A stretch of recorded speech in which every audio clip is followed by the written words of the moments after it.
नमस्ते, प्रणाम, जय श्री राम सभी को। मैं सुजाता सन्नी, एकम सनातन भारत दल की सोशल मीडिया संयोजक हूँ और आज हमारे साथ कुछ खास मेहमान हैं।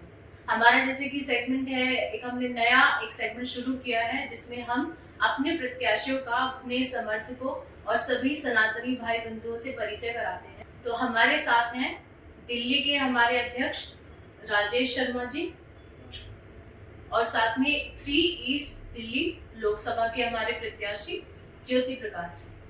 सभी को राम। जैसा कि आप सभी जानते हैं कि एकम सनातन भारत दल एकमात्र पॉलिटिकल पार्टी है पूरे विश्व में जो केवल और केवल सनातन मूल्यों को लेकर के आगे बढ़ रही है। भारतवर्ष के ऊपर किए जा रहे इस्लामिक हमले और अब्राहमिक हमलों का जवाब देने के लिए हम सभी सनातनी इकट्ठा हुए हैं एक मंच पर और हम किसी भी प्रकार से पीछे हटने वाले नहीं हैं। और हमारी पार्टी के जो राष्ट्रीय अध्यक्ष हैं उनका कहना है कि सनातन की अलग जगाने के लिए जो सामान्य परिवार से है, जो सामान्य सनातनी है, जो जीवन भर संघर्ष करते हैं, ऐसे लोगों को अब आगे आने का समय आ गया है, वो अब पीछे नहीं रह सकते। तो इसी मुहिम के साथ एकम सनातन भारत दल ने बहुत ही हम्बल बैकग्राउंड से और अच्छे पढ़े लिखे लोगों को मैदान में उतारा है और आज हम उन्हीं से आपका परिचय कराने वाले हैं। तो सबसे पहले मेरा सवाल राजेश जी आपसे है, आपने ज्योति प्रकाश जी को प्रत्याशी के रूप में, एमपी प्रत्याशी के रूप में क्यों चुना? आपने क्या देखा है? जी मैडम, ज्योति प्रकाश जी को हमने लोकसभा उम्मीदवार के रूप में हमारा जो केवल विकास नहीं, आध्यात्म, संस्कृति, सभ्यता और सही इतिहास, सनातन की सही जानकारी यह लोगों तक पहुंचे, जो सनातनी मुद्दे हैं वह सही प्रकार से समाज के अंदर पहुंचे। इस हेतु हमने ज्योति प्रकाश जी को प्रथम अधिवेशन में हरिद्वार से इनकी जो कर्मठता है सनातन के प्रति हमने इनको नोट किया 1 वर्ष तक और 1 वर्ष के अंदर जो इनका पूरा फीडबैक हमने लिया तो हमें लगा कि ये बहुत कर्मठ, ईमानदार और सही सनातनी भाव के उम्मीदवार के रूप में हमारे सामने ये आए हैं। तो इस प्रक्रिया से हमने ज्योति प्रकाश जी को चयन किया। जी जी, तो मैं आपसे जानना चाहूंगी कि दिल्ली में और क्या मुद्दे हैं आपके जिन पे आप चुनाव लड़? जी, जैसे कि दिल्ली में रोहिंग्या और बांग्लादेशी जो हैं वो आके बस गए हैं, जिन्होंने हमारे सारे संसाधनों पे कब्जा कर रखा है। आप देखो, कोई भी स्वरोजगार, चाहे वो रेडी पटरी या कोई भी है, वो है तो स्वरोजगारी, चाहे वो फल लेना हो चाहे सब्जी लेनी हो, सब जगह यही लोग आके खड़े हुए हैं। सारा यही लोगों ने रोजगार को कब्जा कर रखा है। हमें आते ही इनको तत्काल यहाँ से बाहर भेजना है, क्योंकि ये यहाँ के नागरिक तो है नहीं। ये हमारे सारे रिसोर्सेज का हक जो है, सारे रोजगार का जो हक है वो हमारे युवाओं से छीन रहे हैं, हमारी महिलाओं से छीन रहे हैं। जब ये बाहर जाएंगे तो ऑटोमेटिकली हमारी महिलाओं और युवाओं के पास रोजगार आएगा, उनके पास संसाधन दिखाई देंगे और वो सशक्त होंगे। तो ये भी एक हमारा मुद्दा है कि आते ही हमें इनको आइडेंटिफाई करके इनको यहाँ से बाहर करना है। ये ना यहाँ के नागरिक हैं और ना ही हमें ये चाहिए यहाँ पे। जी।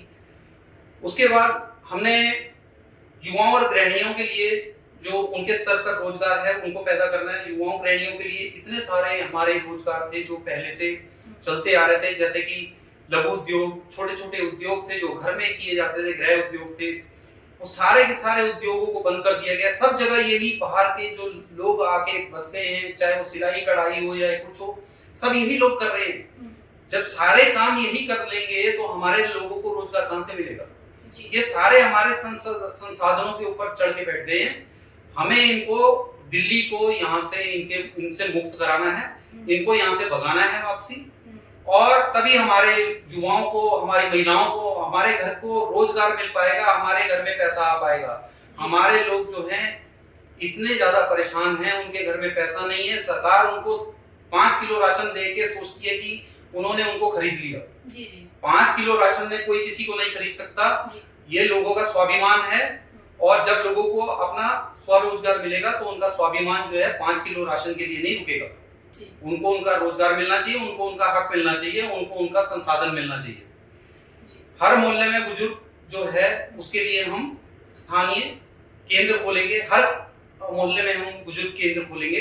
जी। बुजुर्ग जो है वो इतना परेशान है, वो पेंशन के लिए बुजुर्ग को बैंक बुलाया जाता है, परेशान किया जाता है, वो बेचारा पेंशन भोगी इतना बुजुर्ग आदमी, वो उसको बैंक बुलाया जाता है, बार बार बैंक के चक्कर काटता है, कभी कहते हैं पेंशन नहीं आई, कभी कुछ नहीं आई। हमारे जो है बुजुर्ग सहायता केंद्र बनाए जाएंगे हर मोहल्ले में, कोई भी बुजुर्ग जाके वहां पर अपने कोई भी कार्य बताएगा और वहां पर हम जो है युवाओं को रोजगार देंगे। युवाएं जो हैं, युवा बैठेंगे वहां पर और हमारे जो सनातन की संस्कृति है उसको भी हम आगे बढ़ाएंगे। ऐसा नहीं है युवाएं बैठेंगे तो उनको रोजगार नहीं मिलेगा, उनको रोजगार भी मिलेगा और उनको रोजगार के साथ साथ जो उनको संस्कृति से हम जोड़ पाएंगे, वो बुजुर्गों की सेवा कर पाएंगे इस मामले। तो इस तरह से हम अपनी संस्कृति को भी आगे बढ़ाएंगे और साथ में जो वृद्ध लोग हैं उनको पूरी सहायता देंगे। उनको ये नहीं लगेगा कि हम अकेले पड़ गए और हमारे लिए कोई नहीं है, हम बैठे हैं उनके लिए। इसमें सर, इसमें मैं माफी चाहूंगी, आपको रोक रही हूँ। मुझे इसमें अच्छी बात ये लगी कि स्थानीय स्तर पे युवाओं को रोजगार मिलेगा, यानी कि कोई युवा अफोर्ड नहीं कर सकता अपने माता पिता से, परिवार से और अपने समाज से दूर जाना और वहाँ ज्यादा खर्च करना पड़ता है, तो इतना वो कमाते नहीं है जितना वो परसेंटेज में 50% तक तो उनका रहने में और उसी में चला जाता है, कि घर कुछ दे नहीं पाते। और अन्य मुद्दे और क्या है दिल्ली में जो आपको? ऐसे बहुत सारे मुद्दे हैं, जैसे कि गौ हत्या पे हम संपूर्ण प्रतिबंध लगाएंगे, ये हमारा राष्ट्रीय मुद्दा भी है। लेकिन हम अपने स्तर पे जितने भी हमारे यहाँ पर अवैध ये जो बूचड़ खाने खोले गए हैं या अवैध गौ के लिए हत्या की जाती है, गौ की हत्या की जाती है, हम यहाँ पर चिन्हित करेंगे उन लोगों को और साथ के साथ जो भी लोग जो गौरक्षक हैं, जो लोग कहते हैं गौरक्षक गुंडे हैं, हम उनको संरक्षण देंगे। जी ज्योति जी, आपने जैसे गौ हत्या पर या गोरक्षा पर जो आपने अपने विचार व्यक्त किए हैं या पार्टी की तरफ से जो आपने यहाँ पर ये मुद्दे आप उठा रहे हैं, आप इसमें गोरक्षकों के लिए क्या कार्य करेंगे? क्योंकि गोरक्षकों को बाकी जो पॉलिटिकल पार्टी है, कुछ पार्टी तो साइलेंट रहती है, उनके साथ जो हो रहा है नहीं हो रहा है उन्हें कोई मतलब नहीं होता। कुछ पार्टी ऐसी है जो उन्हें मंच से ही गुंडा, बदमाश इस तरह के शब्दों से उनको संबोधित करते हैं। तो आप लोग गोरक्षकों के लिए स्पेशली क्या कार्य करेंगे? क्योंकि गोरक्षक पहली लाइन है, फ्रंट लाइन है गौ माता की रक्षा करने के लिए, क्या कार्य करेंगे आप? जी बिल्कुल, हमने अपने मैनिफेस्टो में भी लिखा है जी। हमारे मैनिफेस्टो में हमने गौ से आधारित जो हमारी इकोनॉमी है उसको हम कैसे आगे लेके जाएंगे, वो उसके बारे में हमने स्पष्ट रूप से अपनी नीतियां बताई हैं। उस नीतियों में जो गौरक्षक है वो हम मानते हैं कि गौरक्षक जो है वो पहले से ही अपनी सेवाएं गौ के लिए ऑलरेडी दे रहा है जी। और जो वो पहले से ही सेवाएं दे रहा है तो हम मानते हैं कि उससे बढ़कर गौ का सम्मान करने वाला, अपनी माँ का सम्मान करने वाला कोई और नहीं हो सकता। हमारी जितनी भी योजनाएं होंगी हम चाहे उसको पारितोषित देंगे आगे, चाहे उसको स्वरोजगार देंगे गौ से रिलेटेड, चाहे हम डेयरी फार्म के लिए उसको सुविधाएं दें और किसी भी तरह की जो भी हमारे को हमने उसको पारितोषित देना है या जो सुविधाएं देनी है, हम गौरक्षकों को पहली प्रायोरिटी देंगे ताकि उनको हम सम्मान दे सके, वो सम्मान के योग्य हैं। और किसी भी तरह से गौरक्षक को जो भी, चाहे वो प्रशासन हो चाहे वो सरकार हो, जो प्रताड़ित करती है, हम उनको पूरा संरक्षण देंगे, उनको पूरा सम्मान दिलाएंगे। गौरक्षक को गुंडा कहना हमें बिल्कुल भी स्वीकार्य नहीं है। गौरक्षक जो है वो अपनी माँ के सेवक हैं, वो इस देश के सेवक हैं और वो ही देश को बचाने वाले हैं, वो गुंडे नहीं हैं। जी मैम।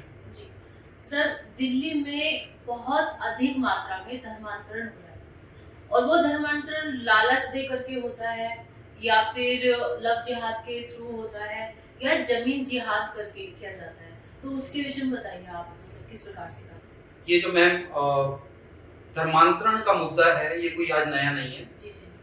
धर्मांतरण जो है वो अलग अलग, उसके अलग अलग रूप हैं, बहुत रूपों से धर्मांतरण को किया जा रहा है और चाहे वो अलग अलग मिशनरीज हों या अलग अलग धर्मांतरण के ग्रोह हों, ये लोग, इनका सीधा टारगेट सनातनी है। जी जी बिल्कुल। आज की डेट में सनातनी क्यों भटक रहा है, उसकी वजह है उसको सेकुलर बनाया जा रहा है, अपने धर्म से उसे तोड़ा जा रहा है। जिसको अपने धर्म के बारे में ज्ञान नहीं, और ज्ञान क्यों नहीं है, क्योंकि जो भी हमारे धार्मिक इंस्टीट्यूट हैं उसको खोलने की हमें आजादी नहीं। हमारे बच्चे हमारे धर्म के बारे में जान नहीं पाते, हम मंदिर में शैक्षणिक संस्थाएं खोल नहीं सकते, गुरुकुल हमारे बंद करा दिए गए कॉन्स्टिट्यूशन के थ्रू। हमारा ये सब संकल्प है, जैसे ही हम आएंगे ये जितने भी गुरुकुल हैं हम वापस लाएंगे। हमारे को अपना बीइंग अ मेजॉरिटी, हमें क्यों इस चीज से वंचित रखा जा रहा है? हमारे को क्या अपना इतना अधिकार नहीं है कि हम अपने धार्मिक शैक्षिक संस्थान खोल सके? जी। आते ही हमने इसको कॉन्स्टिट्यूशन से हटाना है और अपने सारे गुरुकुल को वापस लेके आना है। जी जी जी। आपके विचार सुन के मुझे पूरा विश्वास है कि सभी सनातनी भाई बहन बहुत उत्साहित होंगे, और सबसे बड़े उत्साह की बात यह है कि हमारे पास एक बेहतर विकल्प है। आज क्या होता है कि सब लोग चाहते हैं कि वो वोट डालें, लेकिन वोट डालने के लिए जो भी पार्टीज हैं वो सनातन के विरोध में कार्य कर रही हैं। तो यदि आप वोट डालने जाएंगे तो भी आप सनातन के विरोध में वोट डालेंगे, और यदि आप वोट डालने नहीं जाएंगे तो भी कहीं ना कहीं आपका वोट सनातन के खिलाफ चला जाता है। तो ऐसी परिस्थिति में एकम सनातन भारत दल ऐसे पढ़े लिखे और इतने जागरूक प्रत्याशी लेकर के आया है। तो मैं राजेश जी का भी धन्यवाद दूंगी कि आपने जो उनको चुना है, वो आपकी जो चुनने की प्रक्रिया है वो बहुत एकदम हम सभी उसे बहुत उत्साहित हैं और हमारी पूरी शुभकामनाएं हैं। लेकिन जाते जाते मैं आपसे एक चीज जानना चाहूंगी, आपके अपने फेवरेट मतलब ऐसे मुद्दे क्या हैं जिन पर आपकी पूरी नजर है, पूरी पकड़ है? देखिए, हमारी पूरी नजर एक ही तरफ है कि हमने सनातन के लिए समर्पित होना है। हमारे जो भी मुद्दे हैं, हमारे सब संकल्प हैं, वो हमारे लिए सबसे सर्वोपरि हैं। सनातन के मुद्दों के सब संकल्प के अलावा हम किसी भी अतिरिक्त मुद्दे को उससे ऊपर नहीं मानते। जो हमारे सब संकल्प हैं वो इवन हमारे कॉन्स्टिट्यूशन से भी ऊपर है। जी जी बिल्कुल। और एक मुद्दा जो कि मैं आपको बताना चाहूंगा, ये जो इलेक्टोरल बॉन्ड जो मुद्दा छुपाया जा रहा है, आज भी अगर देखेंगे इलेक्टोरल बॉन्ड का मुद्दा जो है वो दबा दिया गया है। सुप्रीम कोर्ट ने उसको उठाने की कोशिश करी, फिर भी 10,000 से ज्यादा इलेक्टोरल बॉन्ड जो हैं उनको छुपा लिया गया है। जी। और ये सारे के सारे आप देखेंगे इलेक्टोरल बॉन्ड जो है, ये इन्होंने कई सारे इलेक्टोरल बॉन्ड बूचड़ खानों से लिए गए हैं, जो कि इन्होंने गौ हत्या को, जिस टाइम मोदी जी आए थे उस टाइम तो मोदी जी ने कहा था कि हम पिंक रिवॉल्यूशन को खत्म करेंगे। आज जो हिंदुस्तान है वो गौ हत्या के, बीफ के एक्सपोर्ट के लिए नंबर 1 हो गया है, नंबर 2 तक आ चुका है, नंबर 1 भी हो जाएगा इनके राज में। वो कैसे हो गया? ये इलेक्टोरल बॉन्ड के थ्रू उन्हीं बीफ एक्सपोर्ट कंपनियों से पैसा लेते हैं और कहते हैं, उनको संरक्षण देते हैं कि आप बीफ को जो है एक्सपोर्ट को और बढ़ाइए। ये कौन सा पिंक रिवॉल्यूशन का ये रोकने आए थे यहाँ पे? ये तो उसको और बढ़ावा दे रहे हैं, जिसको हम जो है बिल्कुल भी उसको स्वीकार नहीं करेंगे। जी। और सर जाते जाते एक और आपसे प्रश्न है कि सच्चर कमेटी की बहुत ज्यादा चर्चा हो रही है। जी मैम। और सच्चर कमेटी को लेकर के आपने अपना क्या आप रोड मैप लेके चल रहे हैं कि आप उस पर क्या करेंगे? आपका क्या विचार है सच्चर कमेटी का? भी ऐसा है, जब तक 2013 में मोदी जी प्रधानमंत्री नहीं बने थे तब तक ये उसके खिलाफ ही बात करते थे। तब तक कहते थे कि हमारे सारे रोजगार ये अल्पसंख्यक लेके जाएंगे, सारे रोजगार जो है हमारे युवा ऐसे ही रह जाएंगे। और जैसे ही 2014 में आए, इन्होंने गुपचुप तरीके से सच्चर कमेटी को लागू कर दिया और अब हमारे युवा जो है वो भटक रहे हैं जी। और अल्पसंख्यक के लिए ही सारी योजनाएं हैं इनके पास। 300 से ज्यादा योजनाएं अल्पसंख्यक के लिए हैं। उन्हीं के लिए ये शिक्षा देंगे, उन्हीं को रोजगार देंगे, जी उन्हीं के लिए अग्निवीर इन्होंने योजनाएं चलाई हैं, उन्हीं के लिए इन्होंने आईपीएस और प्रशासन में सारी जो है उनको शिक्षा देके उन्हीं के लिए रोजगार निकालेंगे। सारा कार्य जब उन्हीं के लिए करेंगे तो सच्चर कमेटी की ये 2013 में इतनी ज्यादा आलोचना क्यों कर रहे थे, जब इन्होंने आके उपयुक्त तरीके से उसे लागू ही करना था। हम इसके बिल्कुल खिलाफ हैं, आते ही इसे निरस्त करेंगे। बहुत बहुत आपका जो मुद्दा है सच्चर कमेटी को लेकर के, उसको हम सभी देखेंगे कि आने जीतने के बाद आप उस पर किस प्रकार से कार्रवाई करते हैं। जी बिल्कुल, जी हम कोशिश करेंगे कि हम इस सत्ता में आए और सत्ता में आने के बाद ही हम बता पाएंगे कि जो हमने कहा था वो हम करके दिखाएंगे या नहीं दिखाएंगे। अभी हम सिर्फ आपसे यही कहेंगे कि आप सब जो है सनातनियों एकजुट होकर अपने आप को जातियों में ना तोड़िए, क्योंकि ये जो है जाति में आपको अलग अलग तोड़ के सनातन को तोड़ने का काम कर रहे हैं। सब इकट्ठ एकजुट होके सनातन को जोड़ें और डायमंड को वोट दें, एकम सनातन भारत को वोट दें, ताकि हम सशक्त हों और आके इस सत्ता व्यवस्था को सही रूप से सनातनी रूप से इसको स्थापित करें। मैं भी दर्शकों को ये बताना चाहूंगी कि आने वाली 25 मई को 3 ईस्ट दिल्ली लोकसभा पर ज्योति प्रकाश जी चुनाव लड़ रहे हैं, उनका चुनाव चिन्ह हीरा है। तो आप उस दिन जाइए और केवल हीरा पर अपना वोट दीजिए। जो लोग वोट नहीं दे रहे हैं, क्योंकि अभी इस बार मुद्दा यह आया है कि बहुत सारे लोग इतने निराश हो गए हैं सभी राजनीतिक दलों से, वोट देने नहीं जा रहे, तो उनके लिए एक सुनहरा अवसर है कि वो अपनी वोट की शक्ति का प्रयोग करें और सनातन के संवर्धन में शक्ति को लगाएं, ताकि उनकी आने वाली पीढ़ियां सुरक्षित हो सके। तो मेरा आखिरी सवाल राजेश जी आपसे है कि चुनाव की तैयारियां और जनता का रुझान कैसा है ज्योति जी के लिए, आप उसके विषय में बता दीजिए। इस समय जनता का जो रुझान है ईस्ट दिल्ली के अंदर, जहाँ जिस क्षेत्र में हम घूमे जी, तो ज्योति प्रकाश जी वहाँ पर लोकल मोनू के नाम से जाने जाते हैं। मोनू के नाम से जी जी। तो वहाँ पर जो माताएं बहनें बड़ा आशीर्वाद दे रही है इनको, और युवा टीम इनके साथ में लग गई है जी।